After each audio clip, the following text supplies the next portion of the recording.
What's good, y'all, man? I'm finally back with another video, man. I took a few days off, probably like 3 days off, just to get my head together, man. But I'm finally back, and I'm back to talk about the big news that was announced yesterday. So let's get it started. Yesterday, Nikola Jokic was announced that he has won his second MVP in a row, and I'm so excited for him. I posted on Twitter about a couple days ago because it was kind of weird that the MVP award didn't get announced yet. But I posted that the only thing that should happen with this MVP award is, are we going to see if it's a unanimous award, a unanimous MVP for Jokic, or if he's just first place and then a couple people get other votes? Because I felt like, to me, it was by far Jokic is the MVP of the year.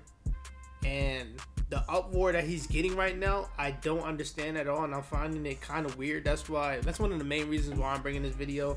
I mean, if we look at the stuff that Jokic did this season, first player to ever have 2,000 points in one season, also with 1,000 rebounds and 500 assists. First player to ever do that, a center.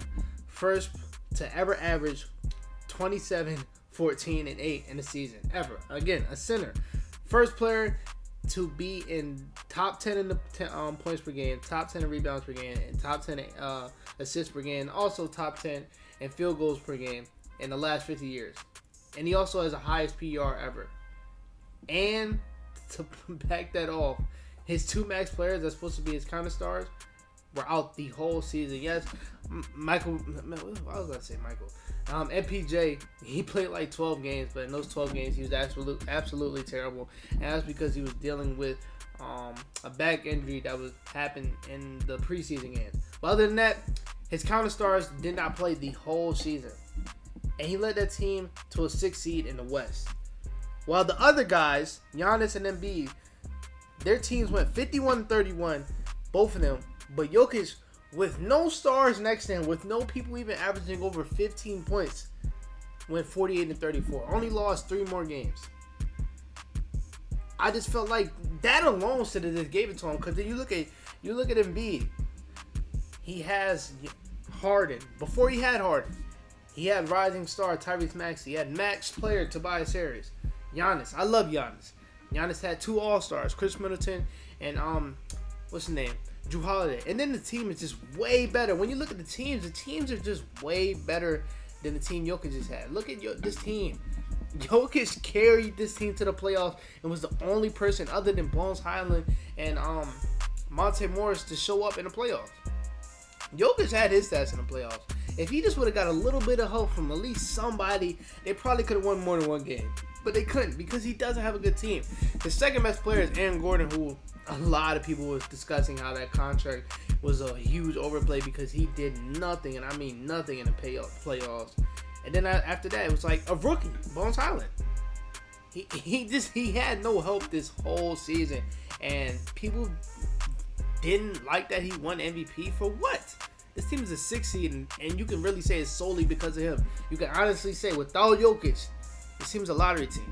They're probably the worst team in the West. Because I'm looking at the other guys, the Thunder, they started to win games at the end of the season. Same with the Rockets, they started to catch on fire at the end of the season. But this team right here, their best player going to be what? Monte Morris? This team is not winning shit without Jokic. They're not winning nothing. But with Jokic, they're a 6th seed in the jam-packed West. We know how crazy the West is. And he only lost 3 more games than the other MVP candidates when they had a way better team and they had way better counterparts. That should have gave him the MVP in my opinion alone. And then you just got weird people like Kendrick Perkins, who I gotta find this tweet because the tweet that he said made no sense. I gotta unblock him first, so I'll be back. So the first tweet that pissed me off was, he said eye test equals Joel Embiid for MVP, analytics equals Jokic for MVP. I'm glad I rolled with the eye test on my vote. Carry the hell on. That tweet to me made no fucking sense, and it also seemed like he was diminishing Jokic, and disrespecting Jokic. Cause what about the eye test about Jokic's game doesn't he like? Is it because he's not doing no heads, no step backs, he's not doing no post up mid range shots? He's getting all his teammates involved, and he's dominating the real way without going to the free throw line, without hunting for fouls. Is that the eye test we're talking about? Like, I'd rather watch Jokic than Joel Embiid. It gets to a time where Joel Embiid, he's not playing basketball. He's searching for the fouls. You see all these awkward movements he does. That's because he's searching for the fouls. He wants the fouls. Yeah, a lot of people might like that. I can't watch that. It's so boring. But Jokic actually plays basketball. He's going to back you down. He's going to dominate you because you can't stop him. He's a 7'1" point guard. What do we talk about the eye test? Like that tweet was so... It was so weird, and it was really disrespectful. It was really... What's up, guys, man? So, I'm about to show you what Steven Jackson felt about Jokic winning MVP. He said some very wild shit, so let's go. Hey, some kind of way we got to get a hold of this voting shit, man. Jokic is great. Better than I ever was. I ain't taking nothing from him, dog, but he is not a back-to-back MVP. Just like Steve Nash wasn't a back-to-back MVP. And these are just facts, man. It's other players who having great years, career years, who teams have a chance to win the championship. And if you know the game, you know Denver did not have a chance to win the championship. And that's just speaking facts. It ain't taking nothing from them. It's just the facts, bro. All these people that never made a basket or got a rebound voting, living their dreams through a keyboard, man, messing up the game and affecting people's careers. I got an idea. The top 75, why don't y'all let them vote? The top 75 players all time, let them vote for the MVP every year. Okay, I'm gonna turn it off because he just said a whole bunch of nothing, hella dumb shit. First of all, what he said was Denver didn't have a chance to win the championship. They didn't have their 2 stars out, but if they had their 2 stars, we know what the fuck Denver do. We know they would have been up there with the big dogs. We know that. That's obvious, but he don't know that because he don't watch basketball. 2. It's not a fucking playoff award. It's a regular season award. Cade Cunningham averages 38. He fuck around with a 1 MVP. But you know he's not going to win no championship. But it's a regular season award. It's not a playoff award, Steven Jackson. So that shit you just said, that whole 1-minute video you just made up, made no sense. We're going to have 75 players vote for the MVP. What? Now, I understand that they do have some wild people voting for MVP. But that's not the solution. That solution made no sense.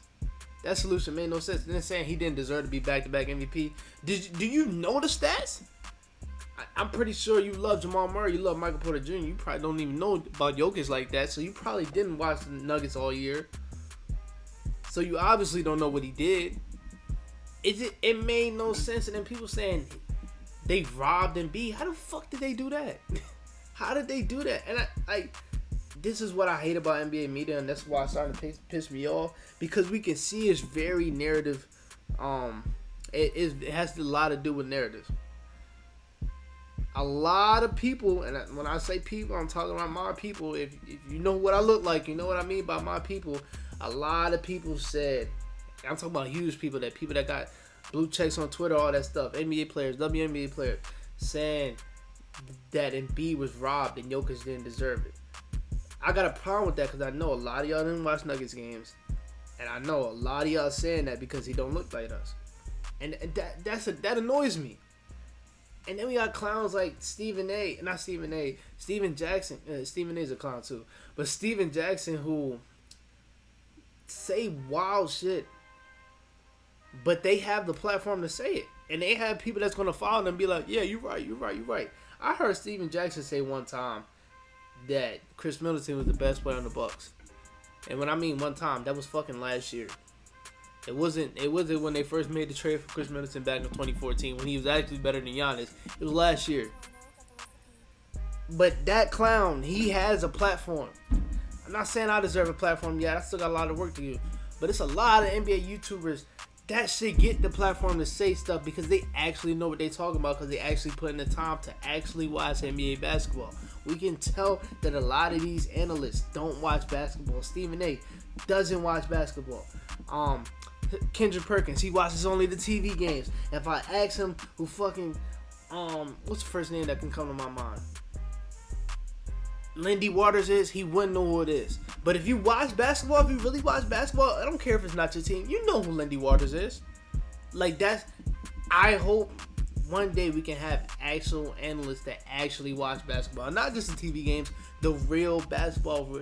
Like, go watch some streams of basketball games, not just the ones that's on TV. That's what I hope down the line, because these analysts these days, they obviously have a narrative to push, and they're pushing it real hard. And it's just, sometimes it's hard to watch. I can't watch the ESPN basketball anymore. And it's because the people they have up there don't really know basketball. That's why we got guys like JJ Redick, and I'm so happy that he's finally getting his flowers because he's trying to change the game. A lot of people go on to First Take all of them stuff and they back down to Stephen A. They'll back down to a Skip Bayless. You're not getting that from JJ. He's gonna call you on your bullshit because he knows, just like us, a lot of these motherfuckers don't watch basketball. So that's besides the point. Shout out to Jokic. He deserved it. I'm not gonna lie. I thought he deserved to be the second unanimous MVP of all time, but he didn't get it. But other than that, man, that's it for this video. I'll be more active this week. Peace out.